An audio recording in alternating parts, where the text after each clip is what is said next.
성경 말씀은 사도행전 1장 8절. 오직 성령이 너희에게 임하시면 너희가 권능을 받고 예루살렘과 온 유대와 사마리아와 땅끝까지 이르러 내 증인이 되리라 하시니라. 아멘. 네, 오늘은 이 본문의 말씀으로 성령이 권능이다. 예수님께서 하늘로 오르시면서 제자들에게 마지막까지 당부한 것은 너희는 이 예루살렘을 떠나지 말고 성령을 기다리라. 성령이 너희에게 임하면 너희가 권능을 받고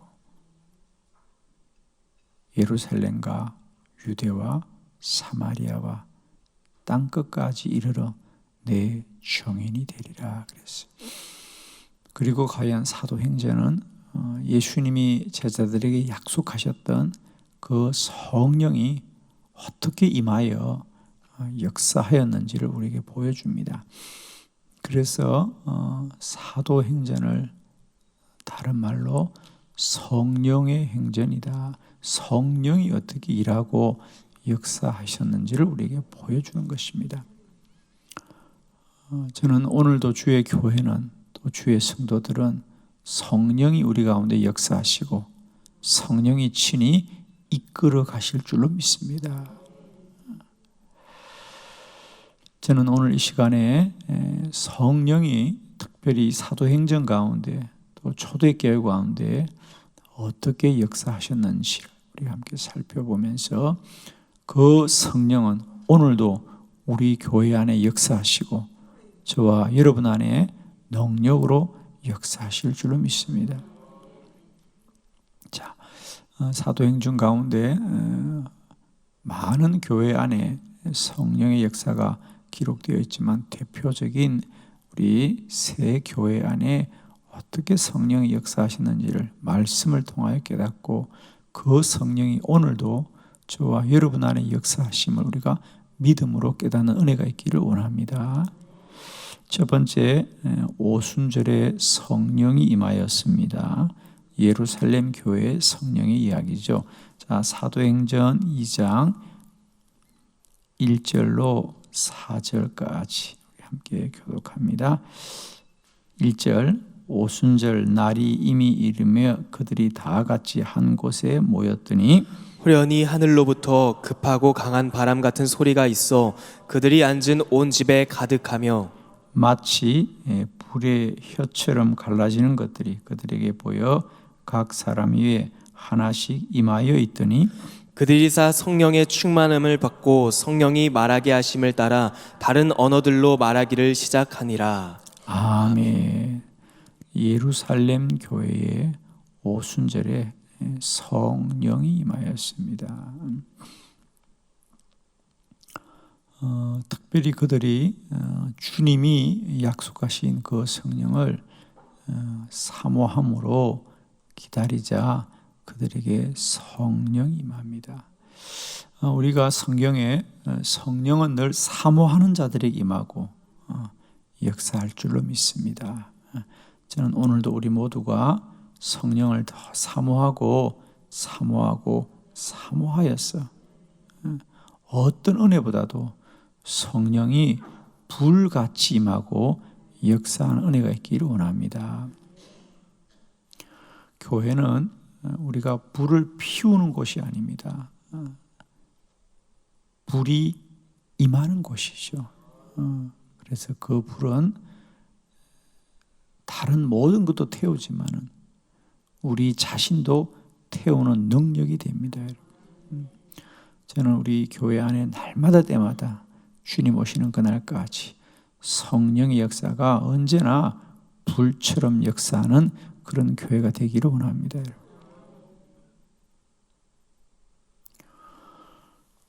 예루살렘 교회의 오순절에 임하였던 성령은 그들이 간절히 사모함으로 역사하였습니다. 그런데 우리가 꼭 아셔야 될 것은 사도행전에 보면 지역마다 교회마다 성령이 임할 때 이렇게 예루살렘 교회처럼 사모함으로 부르짖고 기도하는 자들에게도 임하지만 또 다른 여러 가지 우리가 그러면 두 번째 이방인 이 사마리아 이 가이사라에는 성령이 어떻게 임했는지를 우리 한번 보도록 합니다. 두 번째 가이사라에 성령이 임하였습니다. 주님이 약속한 성령은 어떤 능력으로 임하였던가 우리 사도행전 10장 44절로 48절을 먼저 말씀을 봅니다. 44절 베드로가 이 말을 할 때에 성령이 말씀 듣는 모든 사람에게 내려오시니 베드로와 함께 온 할례 받은 신자들이 이방인들에게도 성령 부어 주심으로 말미암아 놀라니 이는 방언을 말하며 하나님 높임을 들음이르라. 이에 베드로가 이르되 이 사람들이 우리와 같이 성령을 받았느니 누가 능히 물로 세례 베품을 금하리요 하고 명하여 예수 그리스도의 이름으로 세례를 베풀라 하니라. 그들이 베드로에게 며칠 더 머물기를 청하니라. 아멘. 이제 너희에게 성령이 임하며 너희가 땅끝까지 이르러 내 증인이 될 것이다. 그러면서 예루살렘과 유대와 사마리아와 땅끝까지. 그래서 복음이 점점 전 세계로 확산되어지는 말씀입니다. 그 중에 사도행전 10장은 이제 이방인들에게 성령이 임한 역사를 우리에게 말씀해 주고 있습니다. 가이사라 이방인 지역입니다, 그죠? 그래서 우리가 아시는 대로 베드로도 스스로 이방인들은 구원을 받지 못한다고 생각했던 베드로 스스로가 그런 생각을 가진 자입니다. 그런데 우리가 잘 알다시피 요빠에 있을 때 그에게 주님이 기도할 마음을 불같이 주시고 그가 기도할 때에 성령이 그에게 너는 가이사랴에 가서 말씀을 전하여라 그랬습니다. 사실 베드로는 자신의 뜻이 아니라 오직 성령의 강건하심에 걸려서 가이사랴에 갔고 고넬료의 집에서 말씀을 전할 때에 그래서 그들에게 성령이 임하자 거기 45절에 보면 베드로와 함께 할례 받은 신자들이 여기서 할례 받은 신자라는 것은 유대인 중에 예수를 믿은 자들이라는 것이죠. 그죠? 할례는 유대인들만 받으니까. 그래서 사실은 초대교회는 이 예수를 믿고 구원을 받더라도 이 유대인들만 구원받는다. 이런 생각들을 가진 자들이 아주 많았습니다. 초기에는 베드로도 그런 사람 중에 하나였어요. 그래서 우리 성경에서 할례 받은 신자, 할례 받은 신자. 할례는 유대인만 받는 거 아닙니까? 그런데 그들이 이방인들에게도 성령 부어 주심으로 말미암아 놀라더라 그랬어요. 그 말은 무슨 얘기입니까? 그들은 이방인들에게는 성령이 임하지 않는다고 생각했던 거죠. 그런데 그런 이방인들에게도 성령이 임하는 거 보고 놀라더라 그랬어요. 성령이 권능이다. 성령만이 역사하시는 거예요. 두 번째로 우리가 꼭 기억해야 될 것, 성령은 사람들의 생각과 마음속으로 그 성령을 부정해도 성령은 능력으로 역사하는 겁니다. 아무도 성령을 이길 수가 없습니다. 우리가 성령은 우리가 사모함으로도 우리 안에 역사하지만은 우리가 그 성령을 부정해도 성령은 오늘도 살아 역사하시는 것이다. 우리는 언제나 이 성령을 날마다 때마다 우리 가운데 누리고 그 성령이 능력으로 역사하는 교회와 주의 성도들이 다 되시기를 축복합니다. 우리의 선함과 우리의 의로움으로 하나님의 역사가 이루어지는 게 결코 아닙니다. 우리가 모를 때도 우리가 부정할 때도 성령은 우리 안에 불같이 역사하셨어. 오늘도 하나님의 선하고 복된 뜻을 우리를 통하여 이루어 가실 줄을 믿습니다. 그 당시 초대교회를 이끌던 사도 베드로, 그는 교회를 대표하는 아주 중요한 지도자인데 그런 베드로조차도 유대인들에게만 성령이 임한다고 생각했는데 그가 이방인들에게 가서 말씀을 전하자 그들에게도 성령이 임하더라 그랬어요.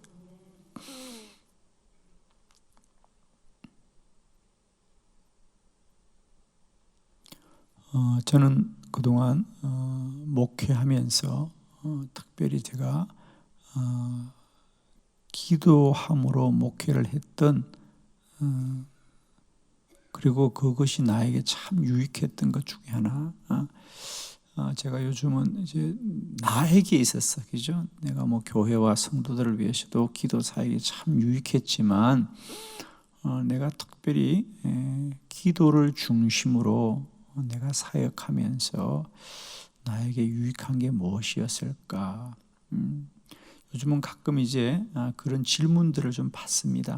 목회자들이 모임에 가거나 하면 목사님은 물론 목회자들이 여러 가지 사역을 하는데 제 기도를 중심으로 사역하면서 가졌던 유익함이 무엇입니까? 이런 질문들을 받아 제가 한번 생각을 했습니다.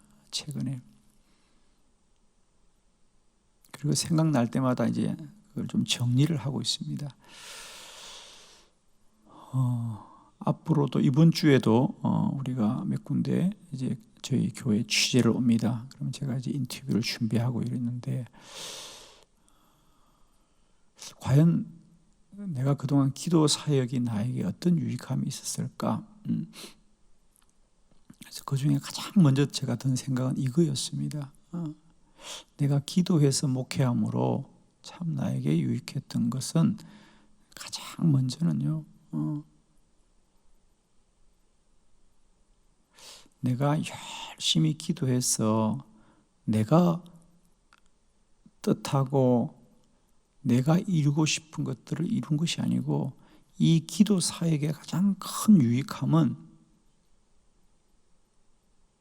교회를 새롭게 하고 성도들을 새롭게 하기 전에 기도는 언제나 나를 새롭게 하였다.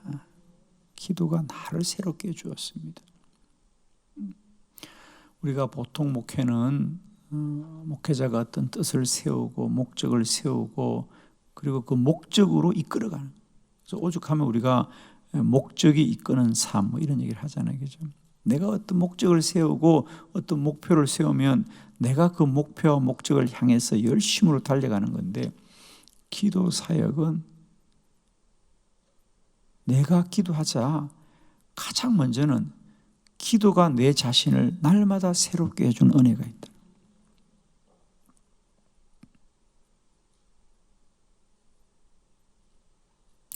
저는 정말입니다.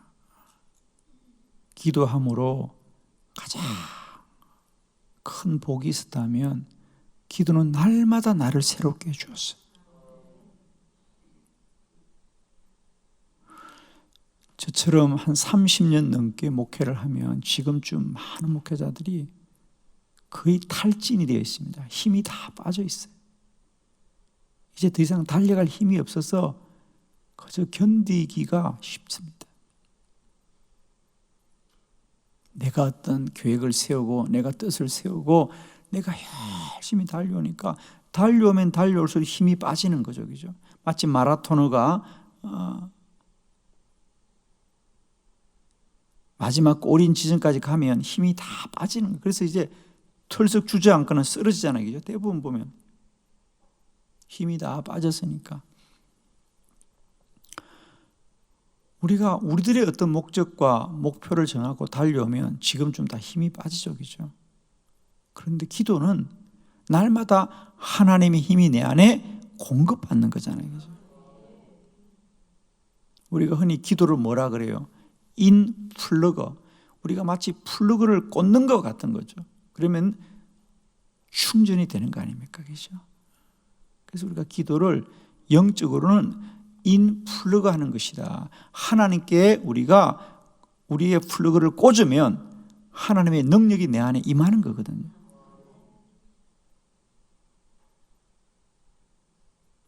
기도의 가장 큰 축복은 내가 어떤 목적을 이루어가는 것이 아니라 기도가 나를 날마다 새롭게 해주고 충만하게 해주는 것이. 저는 그래서 지금도 내가 기도하며 사역한 것이 참 감사하고, 오늘도 주의 성령께서 나의 마음과 뜻을 날마다 새롭게 해주시니 감사합니다. 흔히 사람들은 목사님, 기도해서 목사님의 뜻과 목사님의 어떤 목적이 얼마나 이루어졌습니까? 말하는데 아닙니다. 저는 기도하면 기도할수록 나의 목적은 날마다 무너지고 나의 목표는 날마다 사라지고 주님의 목표만이 내 안에 이루어져 가는 거예요. 그래서 더 감사하고, 내가 기도하며 지금까지 달려오게 하신 것이 너무 감사하다. 기도의 가장 큰 나의 유익함은 내가 교회를 바꾸기 전에 주님이 나를 바꾸어 주신 것, 오늘도 주님이 나를 새롭게 하시는 것, 그것이 너무 감사합니다. 그렇습니다.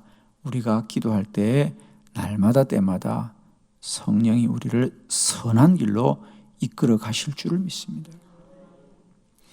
세 번째로 성령은 어떻게 권능이 되어지는가? 에베소 교회에 성령이 임하였습니다. 사도행전 19장 1절로 6절을 교독합니다. 1절, 아볼로가 고린도에 있을 때 바울이 윗지방으로 다녀 에베소에 와서 어떤 제자들을 만나 이르되 너희가 믿을 때에 성령을 받았느냐? 이르되 아니라 우리는 성령이 계심도 듣지 못하였노라. 바울이 이르되 그러면 너희가 무슨 세례를 받았느냐? 대답하되 요한의 세례니라. 바울이 이르되 요한이 회개의 세례를 베풀며 백성에게 말하되 내 뒤에 오시는 이를 믿으라 하였으니 이는 곧 예수라 하거늘. 그들이 듣고 주 예수의 이름으로 세례를 받으니 바울이 그들에게 안수함에 성령이 그들에게 임하심으로 방언도 하고 예언도 하니. 아멘. 에베소 교회에 이미 복음이 그들에게 들어갔음에도 불구하고 사도 바울이 너희가 성령 받았느냐? 우리는 성령이 있다는 말을 들어보지도 않았습니다. 그러자 바울이 그들에게 안수하자 그들에게도 성령이 임하더라. 그들에게도 성령이 임하더라. 그렇습니다. 그들이 무지하고 알지 못해도 성령은 그들에게 임하여서 역사하실 줄로 믿습니다. 예루살렘 교회는 사모함으로 성령이 임하였지만 에베소 교회는 성령이 있는지 들어보지 않아도 성령은 역사하셔서 교회와 성도들을 능력 있게 하였습니다. 결론, 자, 오늘 제가 예루살렘 교회 또 가이사라 에베소 교회에 성령이 어떻게 임하였는지를 여러분에게 말씀드렸습니다. 혹시 여러분 오늘 이 세 가지 말씀을 우리가 함께 또 봉독을 했습니다. 말씀을 보면서 지역은 다르고 사람들은 달라도 성령 임하여 역사했는데, 사모해도 성령 임하고 부정해도 성령 임하고 알지 못해도 성령 임했는데, 혹시 오늘 성경을 세 군데 보면서 그들에게 성령이 임하였을 때 성경이 기록하는 거, 우리가 아는 게 아니고요, 성경이 어떤 공통점을 우리에게 말해주고 있어요. 예루살렘 교회 성령이 임했을 때, 가이사랴의 성령이 임했을 때, 에베소 교회 성령이 임했을 때 오늘 성경이 기록한 어떤 공통점을 발견하시겠습니까? 그렇습니다. 방언이 임하였더라 그랬어요. 아멘이시죠? 예루살렘 교회도 방언의 역사가 나타났고 가이사랴에도 그들이 방언으로 말하더라. 거기 46절에 보면 이는 방언으로 말하며, 그리고 오늘 에베소 교회도 뭐라 그랬습니까? 역시 그들에게 6절 바울이 그들에게 안수하자 성령이 임함으로 방언도 하고 예언도 하더라. 사실은 오늘 우리가 많이 놓치는 겁니다.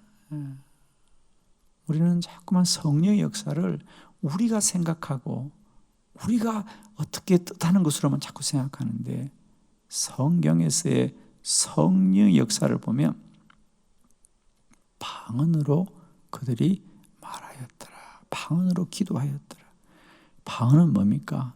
내가 뜻하지 않는, 내가 생각지 않은 말이, 언어가 내 안에 나타나는 것입니다. 즉 나의 말, 사람의 말, 내 말이 닫혀지고 이제는 내 안에 주님의 말이, 주님의 언어가 시작되는 것이지요. 물론 우리가 방언을 여러 가지로 말할 수 있습니다. 그러나 저는 그 중에 하나, 이제 내 안에 성령이 임하면 그 말이, 그 언어가 달라져야 됩니다. 아멘. 방언이라는 건 원래 다른 소리잖아, 그죠? 그래서 우리가 뭐 기도하면서도 소리 내어 기도하고 하는데, 물론 여러 가지 의미가 있습니다. 그러나 방언이라는 것은 우리가 다른 말이거든요, 다른 말. 성령이 임한 자에게는 그 말이, 그 언어가 달라지는 역사가 분명히 있게 되어 있습니다. 오늘도 우리 입술에서부터 주의 능력과 역사가 나타나기를 축복해요, 여러분. 이제는 내가 말하지 말고, 내 본성이 말하지 말고 성령으로 말하게 하시옵시고, 내 입술에 기름 부어 주시옵소서. 말하는 역사가 복되어지는 은혜가 있기를 원해요, 여러분. 오늘도 믿음의 말을 하게 하여 주시고 감사의 말을 하게 하여 주시옵고, 오늘도 내가 이제 내 소견대로 말하지 않게 하시고 방언으로 말하게 하옵소서. 오늘도 입술이 복되고 언어가 복되고 내 믿음이 복된 역사가 나타나기를 원합니다, 여러분. 저는 축복합니다. 오늘도 우리 예루살렘 교회, 가이사라의 에베소 교회에 임한 성령이 한빛 교회도 임하고 역사하셔서 성령이 불같이 역사하셔서 오늘 하루도 우리 안에 선하고 복된 주의 뜻 이루어가는 귀한 하루 되기를 축원합니다.